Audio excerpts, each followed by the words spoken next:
à mon avis. Alors, avant de commencer cette deuxième série de conférences, je me permettrai de vous citer un poème de Maurras où, me semble-t-il, se trouve rassemblé à peu près l'ensemble des idées que nous allons dégager cet après-midi.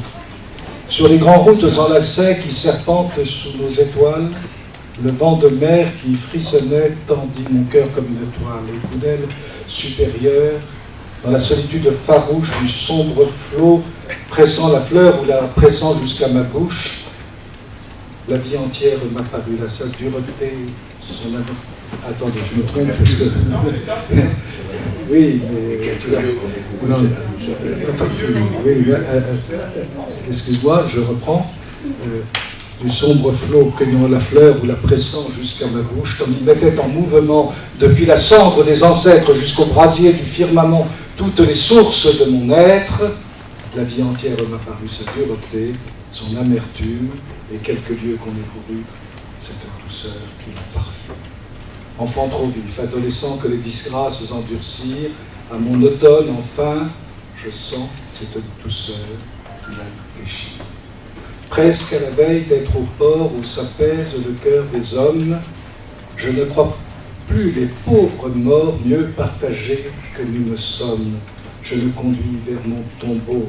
Regret, désir, ni même envie, mais j'y renverse le flambeau d'une espérance inassouvie. Alors, je laisse la parole maintenant au professeur. Parce que mémoire, après un banquet d'Action française, la mémoire peut être quelquefois défaillante. Mais je suis de ceux qui pensent, et il y en aura de plus en plus, que toutes les poésies et tous les textes mystérieux de Maurras doivent être interprétés en fonction d'un mystère intérieur, qui explique toute sa vie et qui la domine. Alors maintenant, je passe la parole au professeur Jean-Baptiste Tenier, professeur à l'université d'Aix et professeur de droit. Je n'ai pas besoin de vous le présenter. Je crois qu'en écoutant, vous comprendrez pourquoi nous avons fait appel à lui. Et donc, lui va nous parler de Maurras, l'homme de la cité, l'homme de la nation. Je suis aussi chargé de vous transmettre les regrets de notre ami Axel Tisserand, qui devait être l'un de nos orateurs. Merci tout d'abord de m'avoir invité à participer à ce colloque. Comment commencer, après l'espérance inassouvie que vous nous avez assénée comme ça en début d'après-midi, je vais peut-être en profiter quand même pour... Je ne sais pas si le micro marche. Oui, très bien. Bon. Il le faut. Je vais profiter de cette citation, de ce poème de Maurras par Rivière de Crémier, pour essayer, sans doute en vain hélas, mais peut-être qu'en vous prenant à témoin ça aura quelque effet, de lui faire part d'une espérance inassouvie. C'est l'édition des poèmes de Maurras avec son commentaire. Alors j'espère que cette espérance ne restera pas éternellement inassouvie. Je prends la leçon 5%. Oui, il va falloir maintenant passer aux actes. Bien. Alors, cela étant dit, j'ai donc à vous parler de Maurras comme homme de la cité, et je voudrais le faire peut-être d'une manière un petit peu paradoxale ou provocante peut-être, en m'appuyant sur une formule qui a été utilisée par l'un des éditeurs de Maurras, Olivier Dard, dans le Figaro littéraire de cette semaine, où finalement il dit que ce qui fait l'originalité de la pensée de Maurras, c'est le bricolage qu'il aurait réalisé entre son principe néoclassique et anti-romantique sur un plan littéraire et poétique, une veine positiviste en philosophie, une veine nationaliste en politique. Alors, quel que soit ce qu'on peut penser de notamment l'influence positiviste sur Maurras, il n'en demeure pas moins que cette idée de bricolage, au fond, n'est peut-être pas si péjorative que cela, et dit peut-être quelque chose de la manière dont s'est élaborée la pensée politique de Maurras. Et j'ai pensé que cette qualification de bricolage, finalement, eh bien, pourrait peut-être s'appliquer aussi à la manière dont Maurras use d'une double référence, qui pourrait être également contradictoire, du moins en apparence, à la cité et à la nation. Si Maurras est nationaliste, le nationalisme maurrassien est en effet un nationalisme fondé sur l'idée politique de cité. Et cela a un double titre. On l'a dit ce matin, ça a été rappelé, la genèse de la pensée politique de Maurras se situe en Grèce. C'est le voyage en Grèce qui est véritablement à la source de l'élaboration de sa pensée politique. C'est en Grèce, donc, c'est dans la Grèce antique qu'il va chercher cette notion de cité qui va guider toute sa réflexion politique. Et puis, il y a une autre source de sa pensée politique qui a été rappelée également ce matin, c'est le fédéralisme, c'est-à-dire, finalement, la référence à la petite cité. On sait tout ce qu'il a pu écrire sur la République de Martigues. Donc, il y a un ancrage de la pensée politique de Maurras dans cette notion de cité. Cette double référence à la cité et à la nation peut sembler, a priori, contradictoire. Elle peut sembler contradictoire car la cité est un concept antique, c'est une invention grecque, une invention dirigée contre les empires orientaux, alors que la nation passe habituellement comme un concept moderne. Dans le vocabulaire chrétien de l'Antiquité tardive, le vocable désigne, on le sait, les peuples barbares, païens, par opposition à la civitas, le lieu de la civilisation. Donc il y a une opposition apparente entre la cité et la nation. Et donc en se présentant à la fois, finalement, comme l'homme de la cité et l'homme de la nation, Maurras opère peut-être une autre forme de bricolage, encore, comparable à celui qu'il est censé avoir tenté en opérant la synthèse entre la tradition contre-révolutionnaire et le positivisme. Alors, cela dit, il n'est pas sûr du tout qu'il y ait une véritable opposition entre ces deux notions et surtout que Maurras les ait confondues. Il est même permis d'en douter pour une raison très simple, qui est que Maurras a élaboré sa pensée politique sous le patronage revendiqué d'un auteur, un petit peu oublié, mais qui pour lui a été tout à fait essentiel, qui est Fustel de Coulanges. Et Fustel de Coulanges est d'une certaine manière la source de sa pensée politique également. Or, Fustel est l'homme d'un seul livre, au fond, même s'il en a écrit d'autres, La Cité antique, qui montre la différence irréductible, fossée, qui nous sépare du monde antique. Car la cité antique est fondée sur un lien religieux, la religion domestique, le culte des ancêtres, et dès lors, ce que, à la suite de Pierre Boutan, on pourrait appeler la modification chrétienne, a définitivement rejeté, dans un passé irrémédiablement révolu, les formes politiques de l'Antiquité et, en premier lieu, évidemment, la cité. Et Maurras a trop lu et trop bien compris Fustel de Coulanges pour l'ignorer. Dès lors, son projet, pour grec qu'il soit, ne consiste certainement pas en une régression païenne dont ne peuvent rêver que ceux dont la seule ambition est de se regarder complaisamment dans le miroir inversé d'un intellectuel de gauche. Fustel de Coulanges a prémuni Maurras contre ce genre de sottise. En réalité, Maurras est un moderne. Non pas au sens où on entend généralement, non pas au sens de Galilée ou de Descartes, de Kant ou de Hegel, mais au sens de cette autre modernité qui, de Montaigne à Vico, cherche dans les humanités et non dans les sciences mathématiques les lois qui gouvernent les réalités temporelles dont la juste autonomie est reconnue et revendiquée. Il ne faut pas oublier que c'est pour modernisme que Maurras a été condamné par l'Église. Je ne vais pas anticiper sur le prochain colloque que vous avez annoncé ce matin, mais enfin, il convient de le relever ici au passage. Et si le isme était sans doute injuste, le moderne ne l'était pas. Il y a un côté moderne chez Maurras. Alors, est-ce à dire, alors que la cité ne serait, dans l'élaboration du nationalisme maurrassien, qu'une figure rhétorique sans signification autre qu'ornementale? Certainement pas. Certainement pas. Maurras est bien, je crois, l'homme de la cité. sa pensée sur la nation est bien fondée sur l'idée grecque de cité, mais en un sens bien particulier. Certainement pas au sens où la cité antique constituerait pour lui un modèle à imiter. Cette notion de modèle, dont Thomas Molnar a montré combien elle avait imprégné notamment la pensée américaine et la pratique américaine, cette idée de modèle donc repose sur une vision mécaniste du monde et de l'histoire totalement étrangère à la pensée de Maurras. Un modèle suppose la possibilité de modéliser la réalité, c'est-à-dire de la réduire à une abstraction mathématique, au fond, qui la rendrait ensuite reproductible à l'infini, indépendamment des temps et des lieux. Au fond, la modélisation du réel permettrait de le remodeler. Pour une certaine modernité issue, effectivement, de Galilée, les réalités sociales, comme celles du monde physique, sont écrites en langage mathématique.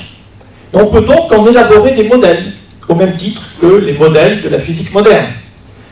Alors, malgré l'accusation de physique sociale qui a été portée contre sa pensée politique, Maurras est, me semble-t-il, étranger à cette idée de modèle. S'il existe pour lui des lois de la politique, celles-ci ne reposent pas sur des modèles, mais plutôt sur des analogies. Le modèle ne prend en compte que des quantités, des nombres. Or, la pensée politique de Maurras est plus attentive à la qualité qu'à la quantité. Ce qui dépend de la quantité ou du nombre des éléments utilisés, écrit-il, ne peut permettre à l'avidité de l'homme que déception. Par opposition, la civilisation pour lui est tout en qualité. Or, les qualités de deux réalités différentes ne sont jamais identiques, mais elles peuvent être analogues. C'est sur cette analogie que repose la pensée maurassienne, ce qui en fait toute la richesse polyphonique. Les reviviscences, pour reprendre le terme qu'il a forgé, sont des analogies. Je vous renvoie ici à la lecture de ce texte magnifique, le beau jeu des reviviscences. Mais c'est un jeu, justement. C'est un jeu qui repose sur une analogie. Cette notion centrale d'analogie permet à Maurras de tenir les deux bouts entre la cité et la nation. La nation, pourrait-on dire, est pour lui, d'une certaine manière, la reviviscence de la cité. Non pas la reproduction ni la copie, mais quelque chose qui se situe sur un mode supérieur et qui reproduit les qualités intrinsèques à cette notion de cité qui est propre à l'Antiquité. Ce faisant, il arrache le concept de nation à ce versant de la modernité qui avait prétendu le forger rationnellement, au sens rationaliste du terme, pour le revivifier de l'intérieur en recourant à l'analogie de la cité. C'est ce qui fait, pour le coup, l'originalité profonde de son nationalisme, substantiellement différent de toutes les autres formes de nationalisme, et qu'on ne peut guère rapprocher, je crois, que du regard de Péguy, pour reprendre là aussi l'expression de Boutan. Il y a bien chez Péguy, comme chez Maurras, une analogie au cœur de ce que Péguy appelle la cité charnelle. Et cette analogie est le lieu d'une transcendance, une transcendance purement politique, pour Maurras, c'est vrai, mais néanmoins, il y a bien ici un rapprochement possible entre ces deux formes d'expression du nationalisme, entre heureux ceux qui sont morts pour les cités charnelles, car elles sont le corps de la cité de Dieu. Il y a bien là une analogie qu'on retrouve dans la pensée de Maurras. Mais si Maurras fonde sa conception de la nation sur cette analogie féconde avec la cité, reste à savoir ce qu'il tire précisément de cette tension analogique entre la cité et la nation. Alors on pourrait tenter d'effectuer cette recherche de manière purement rationnelle et abstraite. Mais il n'est pas sûr que cela correspondrait à la vérité profonde de la pensée de Maurras.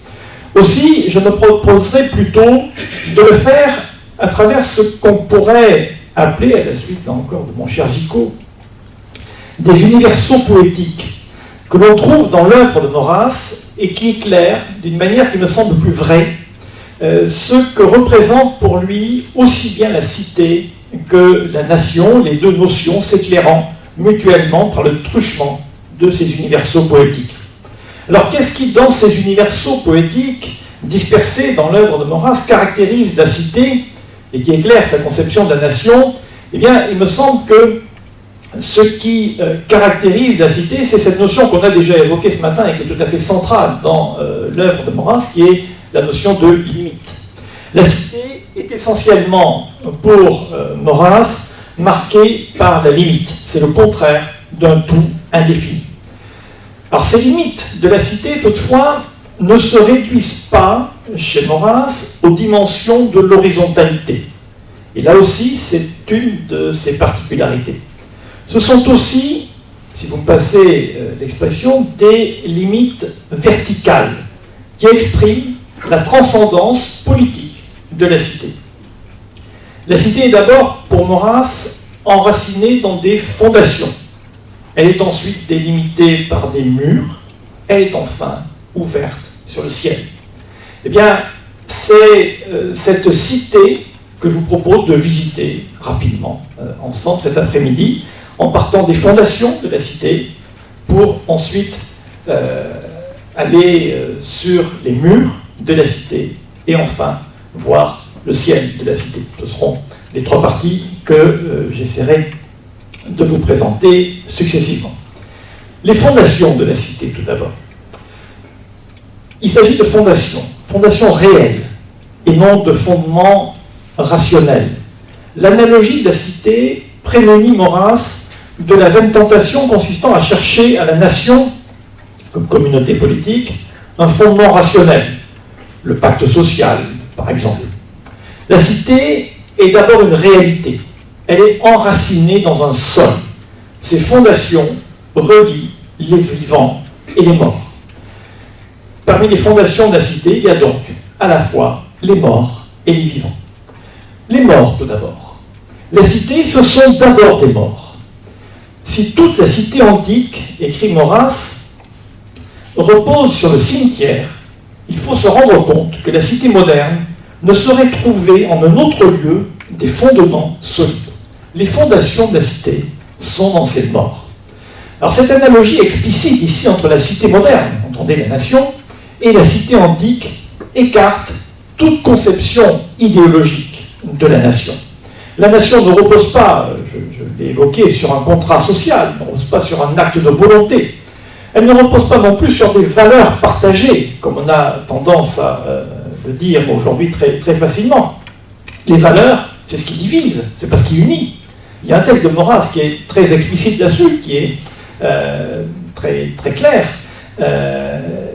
Il écrit ceci: « Il n'existe pas d'unité de pensée ni de sentiment entre les électeurs de M. Jaurès, vous pouvez transposer, et nous. Pas d'unité de pensée ni de sentiment. Ce qui existe, en revanche, il n'est pas question de nier, ce qui existe, c'est la communauté nationale. Cette communauté est un fait indépendant du sentiment ou de l'opinion que l'on peut en avoir.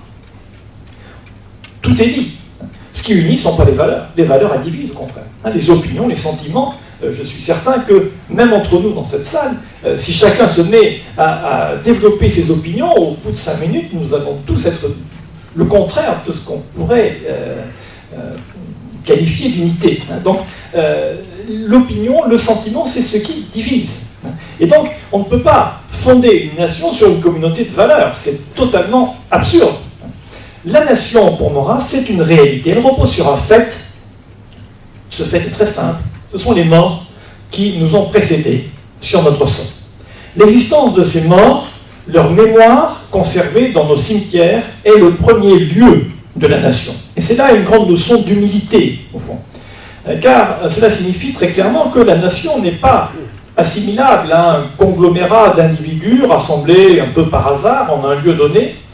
La nation est liée à une histoire humaine, qui n'est ni un mythe ni un roman, contrairement là encore à des expressions couramment utilisées, mais bien une réalité. Cette première fondation de la cité donne à la nation son épaisseur historique concrète. Elle est ce qui permet à la nation de perdurer. Là encore, Maurras écrit dans Qu'il est Tanger, une nation a besoin de se tenir et de concorder dans le temps, comme elle a besoin dans l'espace de lier ses parties. Cette permanence dans le temps est une caractéristique de la nation telle que la conçoit Maurras, et elle est fondée sur l'analogie avec la cité antique. Toutefois, la cité ne repose pas que sur ses morts, elle repose aussi sur les vivants. Les vivants, donc, sont la seconde fondation de la cité. La cité, à l'image de la Thèbes d'Antigone, Vierge Mère de l'Ordre, qu'on a citée aussi ce matin, est certes partout où des aïeux se lisent des empreintes, mais aussi des arrière-neveux, des espérances saintes. Elle apparaît sous les replis neigeux, sous les pans liviaux, des berceaux, des tombeaux et des lits nuptiaux. Les berceaux et les lits nuptiaux encadrent les tombeaux parmi les fondations de la cité, fondations vives cette fois-ci. Aux côtés du souvenir des morts, le fait de la naissance fonde également la cité, c'est le cœur même de la nation. La nation, encore Pierre Poutan aimait à le rappeler, la nation c'est la naissance, c'est lié à la naissance. C'est la naissance qui porte l'espérance, les arrière-neveux, les espérances saintes. La nation repose non pas uniquement sur ses morts, mais aussi sur cette espérance sainte de sa permanence dans le temps. Voilà donc quelles sont les fondations de la cité. Élevons-nous maintenant un petit peu et allons jusqu'aux murs de la cité. Les murs de la cité. La cité est un espace délimité, c'est ce qui la caractérise, mais d'abord c'est un espace limité. Là encore, l'analogie entre la nation et la cité peut être riche d'enseignements. Elle signifie que la nation n'est pas tout, ce n'est pas une entité abstraite, donc ce n'est pas une totalité. Chaque nation est particulière, parce que chaque nation est un microcosme, une manière particulière, nous verrons, de décliner l'universel. Et là, Maurras s'oppose très explicitement au nationalisme parisien, qu'il accuse finalement, auquel il reproche plutôt, une sorte d'universalisme qui n'est pas conforme à sa pensée à lui. Lui, il ne pense la nation que de manière particulière. Ce n'est pas la nation de manière abstraite, de manière générale, mais c'est telle nation déterminée. Un petit peu comme il conçoit, on l'a vu ce matin, la liberté. Comme la liberté de qui? La liberté de quoi? Eh bien, c'est la même chose pour la nation. Hein, la nation, ce n'est pas une réalité qui serait exactement la même n'importe où. On ne peut penser la nation que de manière particulière. Ce caractère limité, particulier de la conception maurassienne de la nation est tiré de l'analogie avec la cité. Il n'y avait rien de moins universel que la cité antique. Toute cité était très farouchement particulière. Et ce caractère limité, donc, distingue la conception maurassienne de la nation de la conception parisienne de la terre et des morts. Maurras reproche à cette conception parisienne d'avoir, je le cite ici, quelque chose d'un peu fataliste et déterministe qui risque de vouer les peuples à des heurts réciproques. À l'inverse de ce nationalisme uniforme d'inspiration parisienne, les murs de la cité délimitent un espace particulier, certes protégé des agressions extérieures, mais aussi en quelque sorte concentré pour que soient portées à leur plein épanouissement les qualités particulières d'un peuple. Les murs de la cité sont certes protecteurs, mais, comme dans toute bonne architecture, ils sont d'abord porteurs. Les murs de la cité sont des murs porteurs. Cela signifie que ce qui limite la cité, ce qui la distingue des autres, est ce qui lui permet de concentrer ses forces morales, spirituelles, pour porter à leur perfection ses qualités propres. On connaît tous le mot admirable, à l'instant parfait où elle ne fut qu'elle-même, Athènes fut le genre humain. Le nationalisme maurassien est un humanisme dans la mesure même où il est limité. La nation n'est pas une fin en soi, n'est pas destinée à une expansion indéfinie. C'est au contraire sa limite qui fait sa grandeur. C'est en étant qu'elle-même qu'elle est humaine et qu'elle atteint à l'universel. La cité est pour lui et pour Maurras une médiation nécessaire pour atteindre une forme d'universel humain. C'est par la cité, et par analogie par la nation, que l'homme participe pleinement à toutes les potentialités de son humanité, On retrouve ici un écho de la nature politique de l'homme, cher à Aristote, une zone politikon. C'est exactement ici la transposition qu'en fait Maurras. Ce caractère médiat de la nation qui porte l'humanité est une caractéristique originale de la pensée politique de Maurras. La nation n'est pas un absolu, je l'ai dit, pour lui, elle a pour raison d'être l'accès à la pleine humanité. Il a même parfois des expressions qui pourraient étonner, du moins qui pourraient étonner les braillards qui veulent nous empêcher de parler. Il écrit quand même ceci à propos de la nation, il n'en fait pas du tout un absolu, vous allez voir, hein. J'écris pour mon siècle de fer. J'écris pour mon siècle de fer. Il est nationaliste parce que, malheureusement, il est contraint de l'être. Au XXe siècle, l'homme raisonnable, né en terre de France, on retrouve une conception tout à fait particulariste de la nation. Ce n'est pas la nation abstraite, ce n'est pas la nation en général, hein, c'est la nation française. L'homme raisonnable, né en terre de France, est séparé de la barbarie la plus sombre par cette membrane ou cette pellicule tournée en dérision par les beaux esprits et qui s'appelle notre patrie. Sans elle, plus rien. Et l'histoire devait malheureusement lui donner tragiquement raison. Quand la patrie s'est effondrée, eh bien, il n'y avait plus rien entre l'homme et la barbarie.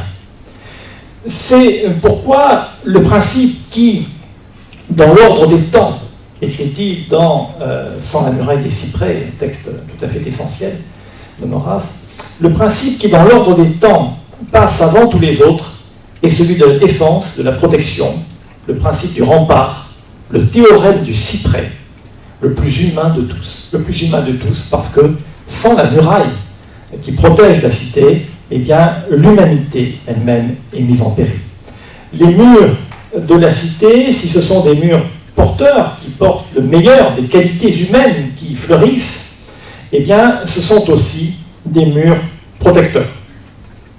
La protection opérée par ces murs de la cité est d'abord, évidemment, c'est son sens premier, assez évident, une protection contre les menaces extérieures.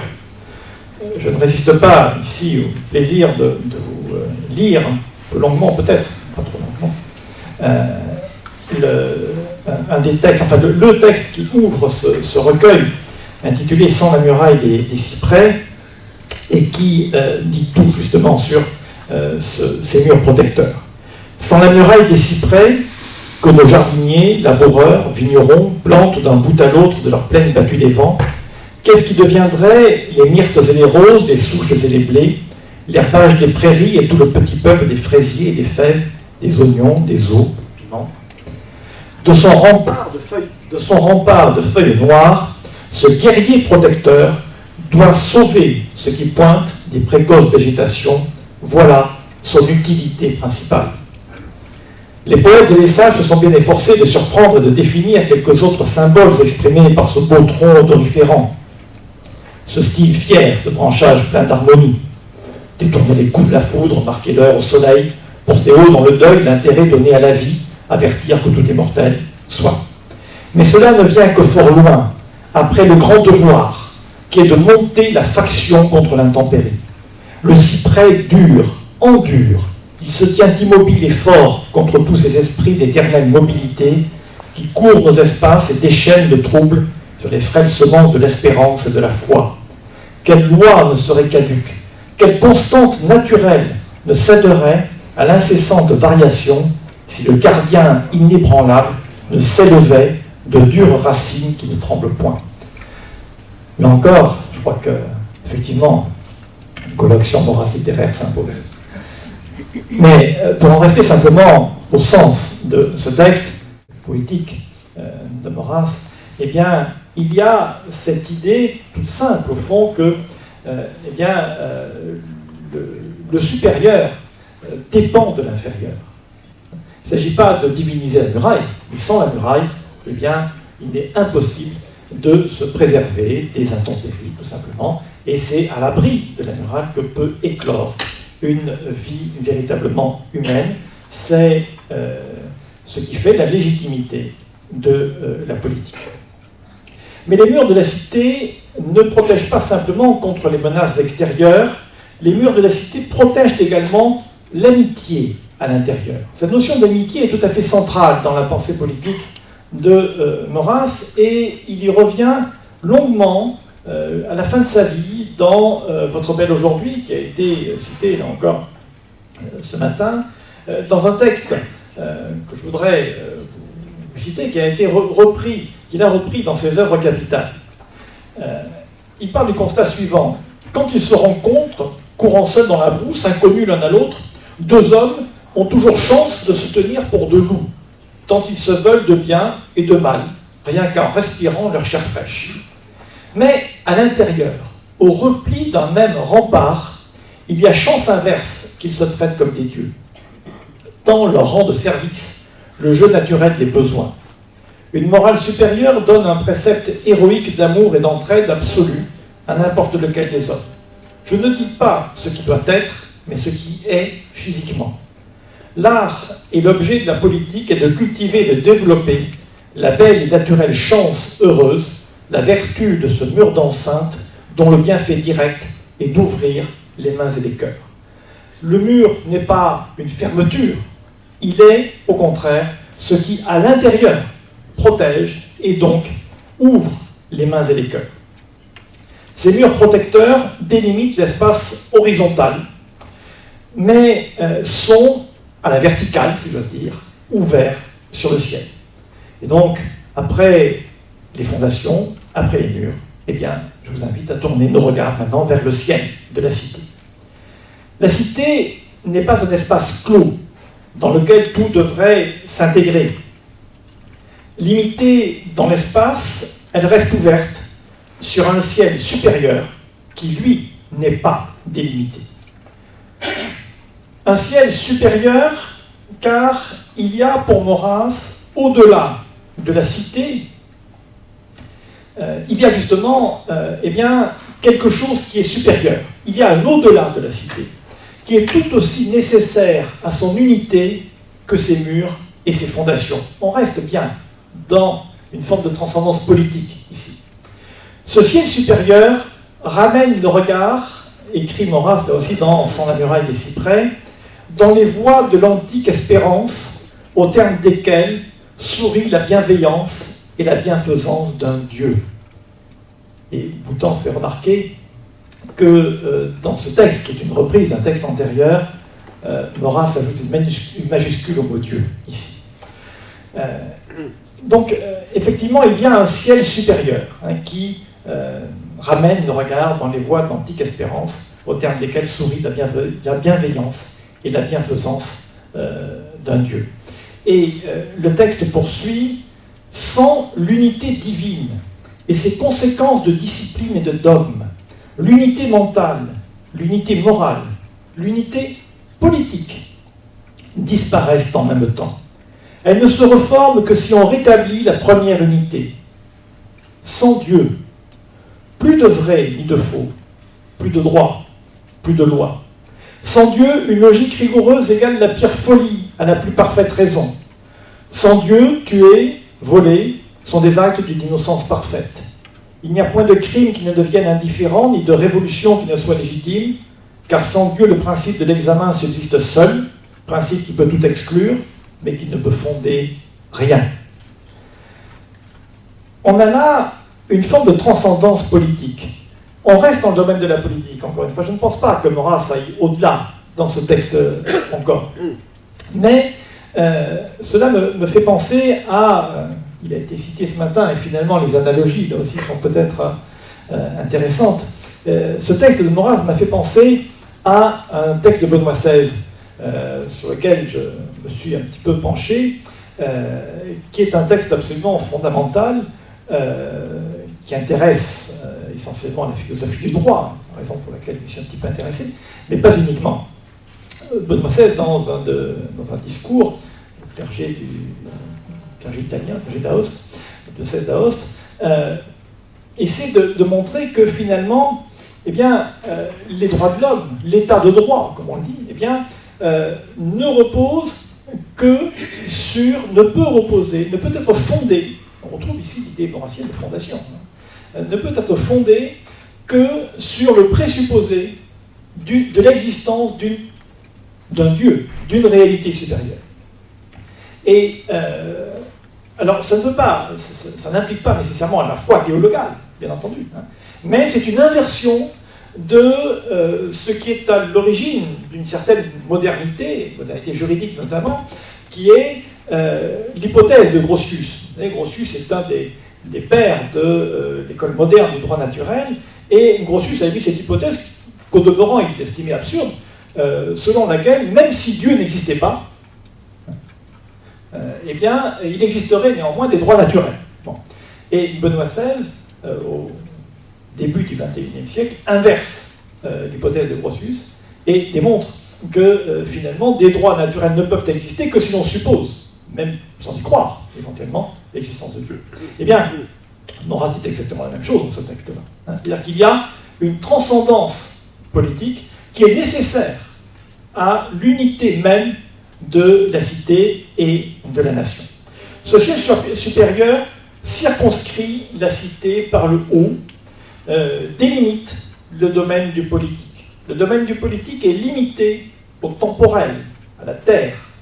Et le politique qui prétendrait s'aventurer au-delà deviendrait, hors de son ordre, un tyran, un anarchiste. C'est Créon. Créon, Maurras dit bien l'anarchiste. Dans Antigone, l'anarchiste, c'est pas Antigone, c'est Créon. Hein, parce que c'est lui qui détruit de l'intérieur le pouvoir même qu'il prétend utiliser en le vidant de sa substance et en ignorant justement cette espèce de frontière du politique qui est eh bien, cet espace supérieur qui transcende la cité et dans lequel le politique ne peut que s'égarer et devenir tyrannique lorsqu'il s'y aventure. Ce ciel supérieur qui délimite l'espace de compétence, pourrait-on dire, du politique, est aussi un ciel non limité, lui, non délimité. Là encore, je citerai un poème de Maurras, le bien et le mal, du très haut, du très bon, du très beau, ne s'élance que l'ordre du bien parfait qu'il ne mesure pas. Ce qui transcende la cité échappe à la mesure, au nombre, est propre aux choses temporelles. La cité est ouverte sur un ordre qui la transcende, mais c'est cette limite de l'horizon, on retrouve ici l'image qui a été évoquée ce matin également de l'horizon, cette limite qui fait sa beauté. L'esthétique ici rejoint la politique, on est bien chez Maurras. Merci.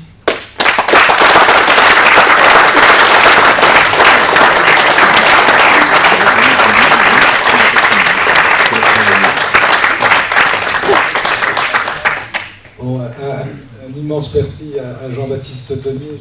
Je savais que vous nous feriez quelque chose de remarquable, c'est vraiment remarquable, mais depuis ce matin, permettez-moi de vous le dire, enfin, c'est sidérant de penser que nous ayons été interdits de parole. Si vous avez entendu des discours intelligents au cours de la semaine, au cours du mois, au cours de l'année, au cours des 10 ans écoulés, c'est bien ici dans ce colloque. Vous avez montré à quel point Maurras est vraiment le penseur moderne, je ne dis même pas le philosophe, le penseur moderne, pas seulement de la nation, de la cité, mais ça va au-delà, y compris de ce que j'allais appeler la religion naturelle, ou je ne sais comment dire, de la métaphysique naturelle.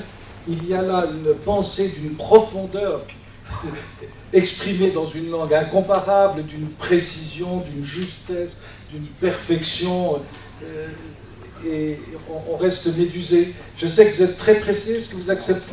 Vous partez. Alors, bon, éventuellement une ou deux questions, mais pas beaucoup, parce qu'on posera des questions plutôt après Bernard Bascomel. Vous avez mentionné donc le rôle du fondement, des fondements dans la nation, dans la cité, etc. Moi, j'aurais voulu savoir, par analogie, au niveau de Maurras, ses fondements à lui, c'est-à-dire son premier cercle, sa famille, quelle est l'influence de son père, de sa mère, de sa bonne, qu'il évoque dans ses écrits, quelle est cette influence du premier cercle sur sa pensée? Je pense que Hilliard de Crémier serait peut-être mieux à même que moi de vous répondre. Oui, parce que le rôle de transmission est très important. Bien sûr. Donc moi, j'aurais voulu voir, au prisme de la transmission, quel est donc ce rôle familial. tout à fait. Vous avez entièrement raison. Je crois qu'effectivement, il y a ici un terreau, hein, qui permet d'enraciner la pensée de Maurras dans une réalité. Alors, cette réalité, c'est une terre, c'est vrai, c'est Martigues, hein, mais c'est aussi une famille. Et vous avez tout à fait raison d'y insister. Il était très, très attaché, effectivement, à ces liens familiaux. Et vous avez raison d'évoquer en particulier celle qu'il appelle Viotti, hein, celle qui a été son intercesseur, au fond, hein, dans sa vie ici, et qui occupe une place tout à fait essentielle. Mais il est vrai que la pensée politique de Maurras, c'est une pensée qui est enracinée dans une réalité, et notamment dans une réalité familiale, qu'il ne faut pas négliger, c'est vrai. Mais encore une fois, peut-être que... Non, je me permettrais de rajouter simplement une petite chose, ce que vient de dire Jean-Baptiste, c'est que dans les textes de Maurras, vous trouvez, c'est d'ailleurs une question qui se pose pour ceux qui veulent publier du Maurras, qu'est-ce que l'on publie dans Maurras? Vous avez des textes d'une profondeur presque métaphysique, parce qu'il n'employait pas ce mot-là, mais c'est en quelque sorte le mot qu'il faut dire, métapolitique, on va dire, selon un langage moderne. Et à côté, vous avez les récits, en particulier de son enfance et de sa jeunesse. Peut-être c'est l'un des écrivains modernes qui a le mieux exprimé, le mieux dit, le mieux raconté ses souvenirs d'enfance et de jeunesse. Non, les 4 nuits de Provence, c'est d'un charme, alors on va employer un mot qui déplairait à Stéphane Blanchenet, mais je l'emploie d'un point de vue littéraire, d'un charme infini, et en fait parfaitement fini, bien sûr. Il raconte ses souvenirs, et ses souvenirs, on le sent bien, sont les bases de son élaboration personnelle. Et il n'y a rien de plus personnel que la pensée de Maurras. À la différence des auteurs que vous lisez à l'heure actuelle et qui, moi ça m'insupporte, je ne sais si vous êtes comme moi, mais quand on lit, je ne donne pas de nom, parce que vous les prenez tous, n'importe lequel, vous commencez par une citation, vous suivez avec une citation, vous poursuivez avec une citation, vous finissez avec une citation et vous vous demandez, mais qu'est-ce qu'il pense lui dans le fond? Il essaie de faire un lien, et ce qu'il veut montrer, c'est qu'il a tout lu. Maurras jamais ne cherche à montrer qu'il a tout lu, il a en fait tout lu, mais il ne le dit pas, il n'a pas besoin de le dire. En fait, il parle sur un mode personnel, et dans ce siècle qui se veut romantique, celui qui, de ce point de vue-là, est le plus personnel et pourrait paraître, d'une certaine manière, le plus romantique, ce qui n'était pas le cas, eh bien, c'est lui. Je ne sais pas si même Lamartine, même Victor Hugo, dans ses chants de jeunesse, là, comment ça s'appelle, ont réussi à traduire leur enfance de cette façon aussi littéraire et aussi profonde. La vieille Sophie est d'une certaine manière pour lui son professeur de philosophie, autant que Monseigneur Penon et autant que, surtout, que Monseigneur, comment s'appelait-il, l'évêque de Fréjus, qui était son professeur de philosophie et qui s'étonnait de ce que Maurras se disait agnostique, mais quand il allait à la piscine, il continuait à porter sur lui le scapulaire de Notre-Dame du Montparnasse, Monseigneur Guilibert, voilà, qui a été son professeur également au musée d'Aix. Et c'est vrai que les professeurs n'ont jamais bien compris Maurras. Je pense que la vieille Sophie avait mieux compris Maurras, et je pense que sa mère, surtout, avait bien compris. Bon, je crois que vous êtes obligé de partir. Juste un mot pour observer également que ces souvenirs d'enfance ouvrent les œuvres capitales de Maurras. Voilà, et je crois que c'est quand même pas un hasard, il y a tout un volume, hein, finalement, qui est consacré à ces souvenirs d'enfance. Oui, mais comme on voit que bon, les idées du père ne sont pas exactement les mêmes que celles de la mère, j'aurais voulu savoir... Ce ne sont pas des idées. Ce ne sont pas des idées. Voilà Ce ne sont pas des idées. Encore une fois, ce que Maurras a puisé dans sa famille comme dans son pays, ce ne sont pas des opinions, ce ne sont pas des idées, c'est une réalité, tout simplement. C'est la naissance, c'est la transmission, c'est ça qu'il a puisé. Hein. Et effectivement, il n'a pas repris les idées de son père, sans aucun doute, mais c'est pas ça qui importe pour lui. Encore une fois, l'opinion divise. Ce qui fait l'unité de la personne, eh bien, c'est ce qui est transmis et qui va au-delà de ces opinions. Mais le poids don familial est important. Tout à fait. C'est important. Oui. Ouais. Oui. C'est lui qui a pratiquement construit l'homme. Oui, parfaitement. C'est stupéfiant, mais quand vous lisez les Quatre Nuits de Provence, ou même ne serait-ce que la préface de la musique intérieure, où il raconte sa jeunesse, on sent bien que c'est là que se sont façonnées ces idées. Personnellement, pour vous dire tout ce que je pense d'un seul trait, quand on me dit mais Maurras n'était pas monarchiste, c'était la suite d'une longue évolution douloureuse, machin, tout ce qu'on voit, qu'il est arrivé enfin à cette idée, bon, très bien, ça c'est le récit, mais la réalité elle est totalement autre. Un de ses premiers souvenirs, c'est que sa mère lui raconte la visite du prince amiral de Joinville. Et pour lui, ça compte presque autant que bien sûr, que tout le reste. Et je ne suis absolument pas sûr que toutes les élucubrations qu'on a pu sortir sur un Maurras ténébreux, douloureux, c'est pas que je n'y crois pas, je pense que ça a existé, mais tout jeune homme connaît cela. Mais ce que je crois, c'est qu'il avait ce lien profond avec sa terre, son rempart et son ciel, comme vient de le dire, l'expliquerait extrêmement bien Jean-Baptiste. Donc il y a quand même une analogie entre la cité et l'homme. Oui, bien sûr, bien sûr. Merci Jean-Baptiste. On va passer à tout ce qui est...